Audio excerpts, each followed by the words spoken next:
Imagine designing a high-precision control system, perhaps for a robot arm or an aircraft. You spend hours tuning it for speed and stability.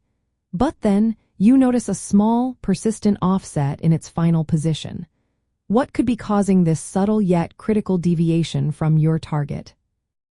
In control systems, zeros can indeed affect steady-state error. While poles primarily dictate system stability and transient response, zeros influence the magnitude and direction of the error, often in counterintuitive ways. They can either reduce or increase the steady-state error depending on their location in the complex plane. The core mechanism lies in how zeros modify the system's frequency response and overall transfer function. When a zero is present, it introduces a derivative action into the system's output for a given input. In the context of steady-state error, which is often evaluated using the final value theorem as S approaches zero, the presence of zeros can significantly alter the error constant values.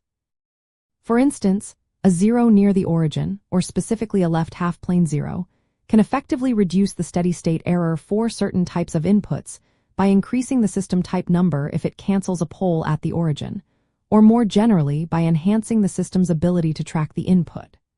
Conversely, a right half-plane zero can worsen steady-state error and even introduce non-minimum phase behavior, which can be challenging to control.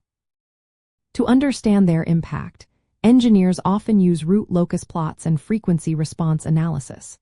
By observing how the system's overall gain and phase are affected by the zeros, one can predict their influence on the steady-state performance.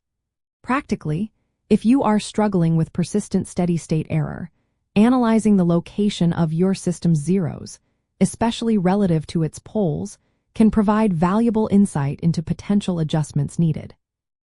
A fascinating aspect is the concept of a non-minimum phase system, which occurs when a system has at least one right half-plane zero. These systems exhibit an initial response in the opposite direction of the desired output, making precise control much more difficult, even for steady-state tracking. This initial, wrong-way behavior can lead to larger overshoot and extended settling times, directly impacting steady-state error. Understanding this phenomenon is crucial in advanced control design. So, while poles govern the fundamental stability, zeros refine the system's dynamic behavior and its ultimate accuracy. By strategically placing zeros through compensator design, engineers can fine-tune a control system's response to achieve a desired steady-state error, ensuring that the system not only reaches its target but does so with precision and minimal residual deviation. This deep understanding allows for the creation of more robust and reliable control applications.